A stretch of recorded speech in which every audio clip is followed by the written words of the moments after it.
इस आईनी प्रोसेस से इनकार नहीं किया। उन्होंने कहा कि एक नई सूरत हाल ने जन्म लिया है और उस सूरत हाल को सामने रखते हुए कि जहां बैरूनी साजिश की बात हो रही है, इसका प्रोब होना जरूरी है।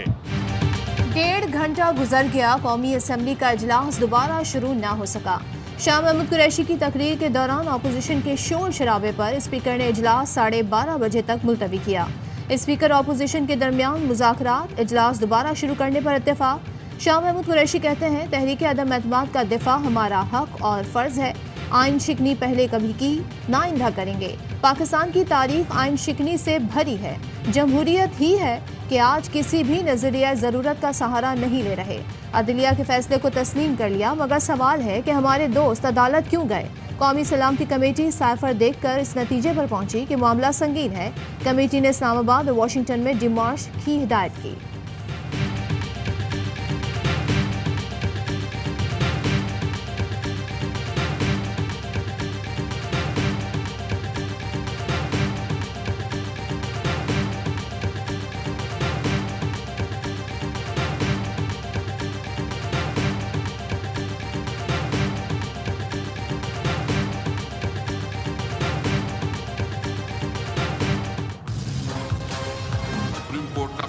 मैंने पढ़ा है जी, मैं मनो अन उसके मुताबिक अपना जो कार्रवाई करूंगा। This order of Supreme Court of Pakistan are bound to take up this agenda item and no other item. Please go for the voting on the resolution. कौमी असम्बली के इजलास में अपोजिशन के 175 अरकान मौजूद।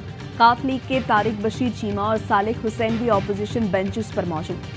शहबाज शरीफ कहते हैं, सुप्रीम कोर्ट हुक्म के मुताबिक अदम एतमाद पर वोटिंग कराना होगी। अदालत ने नजरिया ज़रूरत का सहारा लेने के बजाय उसे दफन कर दिया। वज़ीर आज़म और डिप्टी स्पीकर के गैर आईनी इक़दाम को कलअदम करार दिया। आज ईवान सेलेक्टेड वज़ीर आज़म को शिकस्त देने जा रहा है। असद कैसर कहते हैं, जो कार्रवाई करूंगा सुप्रीम कोर्ट के फैसले के मुताबिक करूंगा। जो अदालत का हुक्म है उस पर मिनो-अन अमल होगा। कौमी असम्बली के इजलास में वक्फे के दौरान ख्वाजा साद रफीक मुतहर्रिक रहे। पाकिस्तान तहरीक इंसाफ के रहनुमाओं से मुलाकातें की।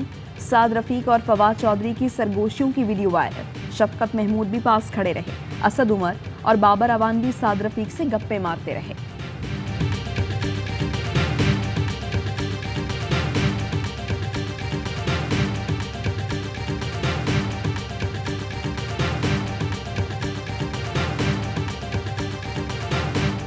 कोई आइन की नहीं, वो स्पीकर का इख्तियार था, मेरा इख्तियार था। करोड़ पाकिस्तानी क्या ये बर्दाश्त कर सकता है? क्या वो बर्दाश्त कर सकता है कि बाहर से कोई हुक्मनामा आए और यहाँ पे वज़ीर आज़म और हुकूमतें चेंज हो? आइन शिकनी का मुर्तकिब नहीं हुआ, अदालत का फैसला तस्लीम कर चुके। क्या कोई बर्दाश्त कर सकता है कि बाहर से हुक्म आए और हुकूमतें तब्दील हों? डिप्टी स्पीकर कासिम सूरी की गुफ्तगू। कहा, अब भी कहता हूँ कि हुकूमत गिराना बैरूनी साजिश है और हम बैरूनी कुव्वतों के सामने घुटने टेकने जा रहे हैं।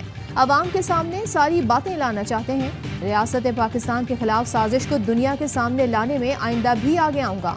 अपोजिशन ने मेरे खिलाफ पहले भी रेफरेंस भेजा और इस बार भी हाजिर है। देखेंगे इसकी कांपें टांग रही हैं।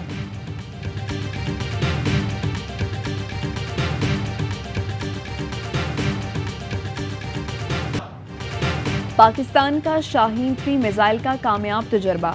शाहीन 3 बैलिस्टिक मिसाइल जमीन से जमीन तक मार करने की सलाहियत रखता है।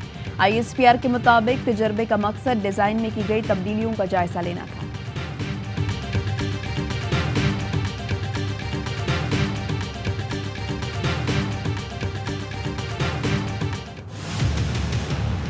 ला रहे हैं अदालतों से मुजरिम डिक्लेयर है, भगवाड़े बाहर भागे हुए हैं और बाकी इनके केसेस बिल्कुल मंतकी अंजाम को पहुंचने वाले जमानतों पे। सबकी ज़बान पे एक आवाज़ है, सब पाकिस्तानी होती है। तो पाकिस्तान के फैसले पाकिस्तान में होंगे, वाशिंगटन में नहीं होंगे। वज़ीर आज़म इमरान खान की ज़ेरे सदारत अहम मुशावरती इजलास, सीनियर क़यादत और कानूनी माहिरीन की शिरकत। सुप्रीम कोर्ट फैसले की रोशनी में हिकमत अमली पर गौर। स्पीकर असद कैसर का भी वज़ीर आज़म इमरान खान से राब्ता। फैसल जावेद कहते हैं, इमरान खान भगोड़ों की तरह बाहर नहीं भागेंगे, डट कर खड़े हैं। अदालत के फैसले पर मिनो-अन अमल किया जाएगा। अली मोहम्मद खान बोले, पाकिस्तान के फैसले पाकिस्तान में होंगे, वाशिंगटन में नहीं। कारी साहब कहते हैं कि मियां शहबाज शरीफ साहब के हाथ पे वजीर आज़म की लकीर नहीं है, आप क्या समझते हैं सर? इंशाल्लाह तकदीर अच्छा तकदीर लकीरें बनाती है। शहबाज शरीफ के हाथ में वज़ीर आज़म की लकीर न होने के सवाल पर आसिफ अली जरदारी का जवाब। मुराद अली शाह कहते हैं सारे पाकिस्तानी हैं, इम्पोर्टेड की बात कहां से आ गई। इमरान खान की मर्जी जो चाहे कहें, आइन तोड़ना सरप्राइज नहीं। यूसुफ रजा गिलानी बोले वज़ीर आज़म ने गवर्नर पंजाब को हटाया, वज़ीर आला को हटाया, क्या ये सब भी अमेरिका ने किया। शीरी रहमान ने कहा आज वोटिंग ना कराई गई तो आइन शिकनी होगी, तौहीन अदालत के मुर्तकिब होंगे।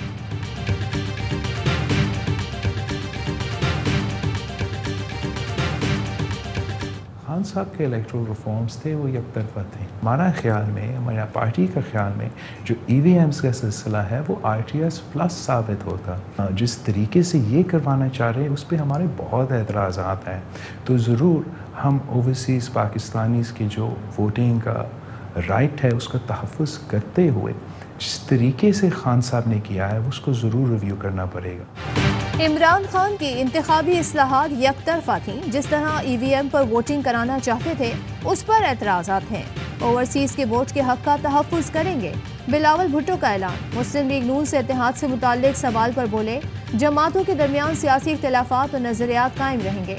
इस वक्त सारी तवज्जो तहरीक अदम एतमाद को कामयाब बनाने पर है। सदर मुमलिकत के मवाक़ज़े और मौलाना फजल रहमान को सदर बनाने से मुताल्लिक़ अभी फैसला नहीं हुआ। जिसके पास अक्सरियत होगी सदर बनना उसका हक होगा। मुल्की मसाइल के हल के लिए बलूचिस्तान अवामी पार्टी और MQM समेत तमाम सियासी क़ुव्वतों के साथ वर्किंग रिलेशनशिप ज़रूरी है।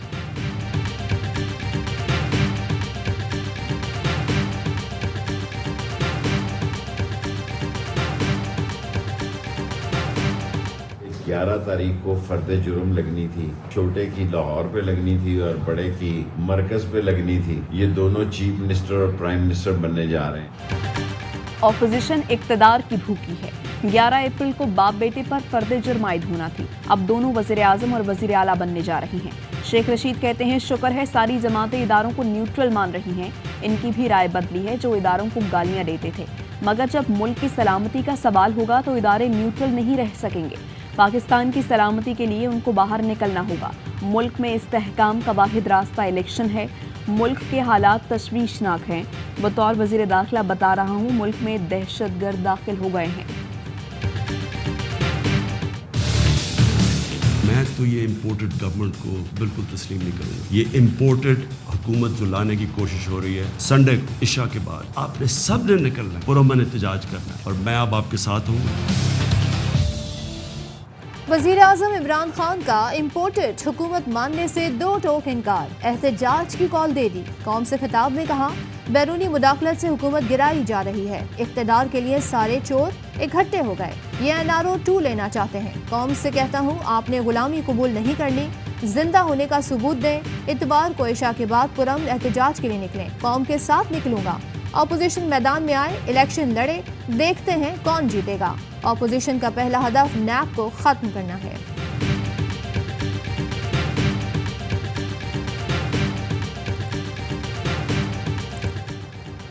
नून लीग की चीफ सेक्रेटरी और IG पंजाब का तबादला रोकने की दरख्वास्त समाअत के लिए मुकर्रर। Chief justice Lahore high court 11 अप्रैल को समाअत करेंगे। अता तारड़ कहते हैं वज़ीर आला के इस्तीफे के बाद सूबाई काबीना तहलील हो चुकी, कानूनी तौर पर ये तबादले नहीं किए जा सकते। गैर कानूनी अहकामात अमल दरामद करने वालों के खिलाफ कार्रवाई करेंगे।